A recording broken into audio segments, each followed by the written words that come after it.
Friends, इस class के तहत सभी विद्यार्थी ध्यान दें कि आज आप लोगों को जो हमारा वर्ड पावर का सेक्शन चल रहा है उस वर्ड पावर सेक्शन के तहत कुछ इम्पोर्टेंट मतलब एडियम्स आपको लेके आए हैं और उसकी मीनिंग आपको हम बता रहे हैं मतलब और उनका यूटिलाइजेशन आपको करना है कि किस तरीके से उनका हम प्रयोग सेंटेंस में करते हैं। और चूंकि जो भी एडियम्स आप लोगों के सामने हम रख रहे हैं ये सारे किसी ना किसी एग्जाम में पूछे गए हैं, किसी ना किसी कॉम्पिटिटिव एग्जाम में पूछे गए। ठीक है, जैसे कोई एमबीए में पूछा गया है, कोई कैट में पूछा गया है, तो कोई आपके बैंक में पूछा गया है, एनडीए में पूछा गया, सीडीएस में पूछा गया। कहीं ना कहीं ये जो आपके मतलब जो दिए गए एडियम्स हैं वो किसी ना किसी एग्जाम में पूछे गए हैं और इनकी मीनिंग पूछी गई है। What is the meaning of these idioms, मतलब इन एडियम्स की मीनिंग क्या है। वैसे प्रत्येक एडियम के लिए 4 विकल्प दिया जाता है वहां पर और उसमें एक विकल्प आपको चूज करना रहता है जो विकल्प आपका क्या होता है, सही होता है। क्लियर। अब देखिए, इसीलिए हमने जो आज का टॉपिक लिखा, हमने लिखा important idioms with their meaning, मतलब महत्वपूर्ण जो एडियम है उनकी मीनिंग क्या है। जैसे कहा कि एक इंग्लिश जो मतलब हमारी लैंग्वेज है, लैंग्वेज में सबसे कहते हैं कि स्ट्रांग पोर्शन है तो मजबूत, मतलब हम कह सकते हैं हार्ड पोर्शन कठिन है, बट ये हमारी लैंग्वेज को क्या करता है, स्ट्रांग बनाता है, मजबूत बनाता है। और हम कह सकते हैं कि 100% मार्क भी दिलाता है अगर आपको ये सारी चीजें क्या तैयार। देखिए, एक दिन में हम इसको निगल नहीं सकते कि मतलब हम सोचे कि एक दिन में बैठे पूरी रात वर्क कर ले और वो क्या हो जाए, तैयार हो जाए। ऐसा कोई फार्मूला नहीं है ना, ऐसा कोई फॉर्मेट है।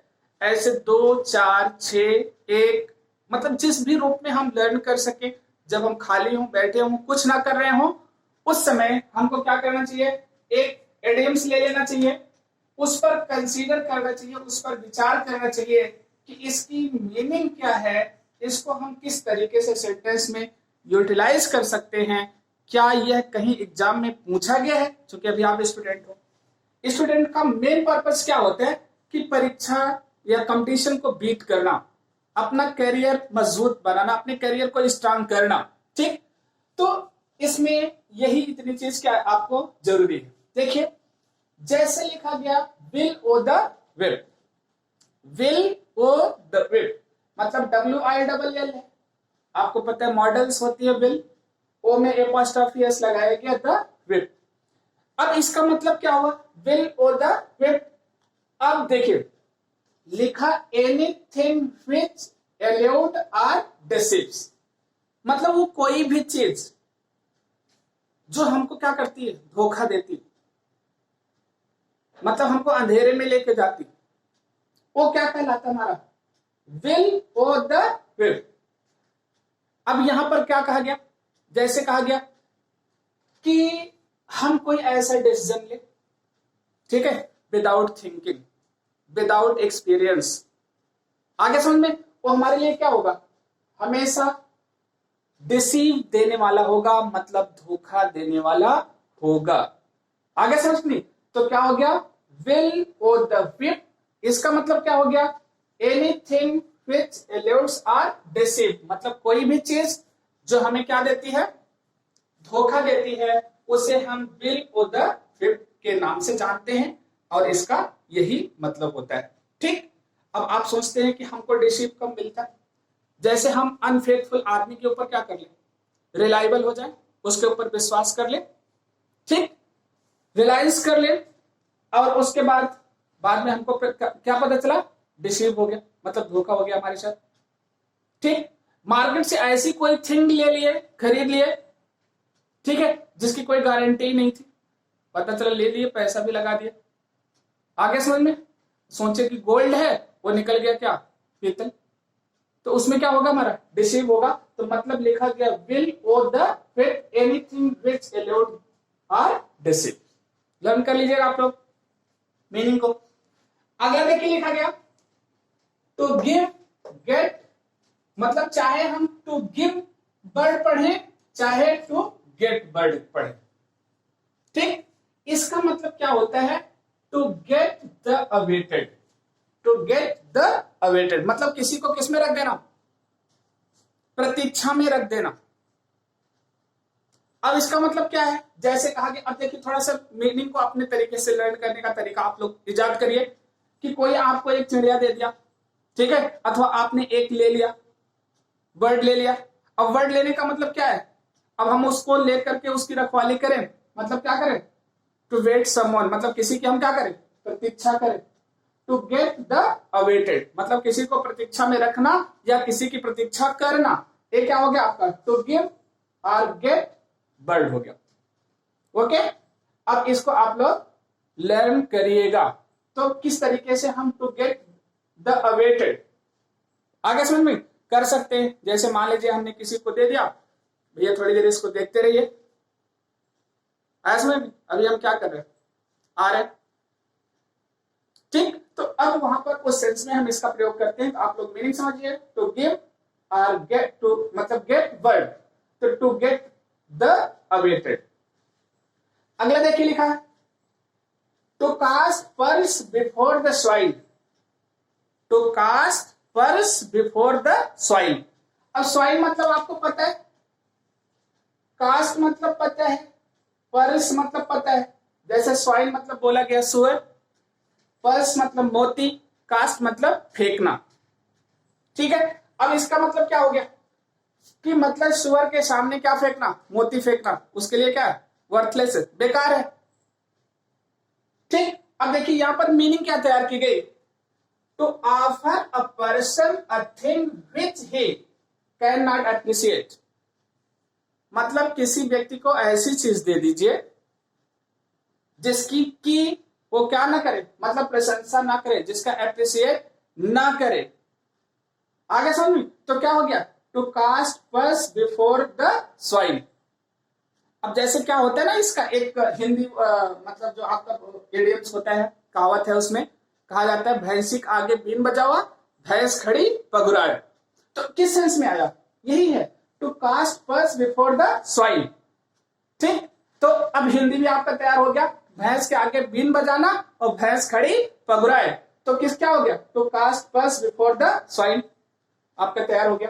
कि मतलब जैसे कहा गया कि ऐसे व्यक्ति के सामने ऐसी बात करना जिसके लिए उसका कोई इंपॉर्टेंस नहीं हो, आपका क्या हो गया, to cast pearls before the soil. Clear, चलिए बेसिकली आप ये वर्ड मीनिंग मतलब इंग्लिश तैयार करिएगा, क्योंकि जब कंपटीशन एग्जाम में पूछा जाता है ये मीनिंग पूछा जाता है, आपके एकेडमिक में पूछा जाता है, जिसको सेंटेंस में यूज करना पूछा जाता है, ठीक। अगला लिखा गया, to bring one's eggs to a bad market, मतलब to bring one's egg to a bad market, मतलब कहा गया कि ऐसी बाजार में अपनी वस्तु ले जाके बेचना जहां उसकी कोई कीमत ना समझता हो, या ऐसे कैपेबल पर्सन ही ना हो जो उसको क्या कर सकते हो, ले सकते हो, या उसकी कीमत को समझ सकते हो, ठीक। अब जैसे लिखा गया देखिए, to show one's talent before an audience which is incapable of appreciating them, ठीक। टू शो वंस टैलेंट मतलब कोई अपना क्या दिखाए, प्रतिभा दिखाए, टैलेंट दिखाए, स्किल दिखाए, बिफोर एन ऑडियंस ऐसे श्रोताओं के समक्ष, which is incapable of appreciating them जो कि असक्षम हो उसकी अप्रिशिएट करने में, उसकी प्रशंसा करने में, ठीक।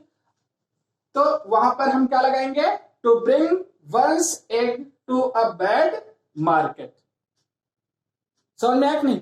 अब मान लीजिए चले गए आप किसी के बीच में, सारे लोग क्या इलिटरेट हो, अब वहां पर पूरा अंग्रेजी का रूल्स हम बताए पड़े हुए, ठीक है, कि प्रेजेंट इंडेफिनिट टेंस में क्या लगता है, डू डज लगता है, प्रेजेंट कंटिन्यूअस में क्या लगता है, इज एम आर लगता है, ये पार्टिसिपल इस प्रकार से हम वर्ब में आईएनजी जोड़ देते हैं तो प्रेजेंट पार्टिसिपल बन जाता है, वर्ब में ईडी जोड़ देते हैं तो क्या बन जाता है, मतलब पास्ट पार्टिसिपल बन जाता है, हैविंग प्लस वर्ब की थर्ड फॉर्म लगा देते हैं, परफेक्ट पार्टिसिपल बन जाएगा, उनके बस का कुछ नहीं, ठीक है। तब वहां पर हमारा क्या हो गया, to bring one's eggs to a bad market, मतलब हमको कोई प्रशंसा नहीं मिलने वाली है। जैसे मान लीजिए अभी कोई नाटक करवा दिया जाए कहीं पर ले जाके गांव में, ठीक है, और नाटक विलियम शेक्सपियर का अंग्रेजी प्ले करवा दिया गया, आगे समझ में।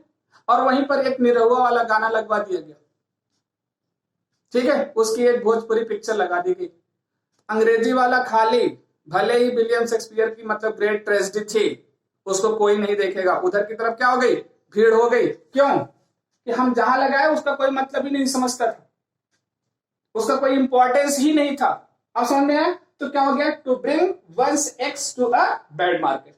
ओके, अगला देखिए, to take the bull by the horn. Bull मतलब जानते हैं, बैल। फ्यूरेटेड कभी देखा, गुस्साया हुआ।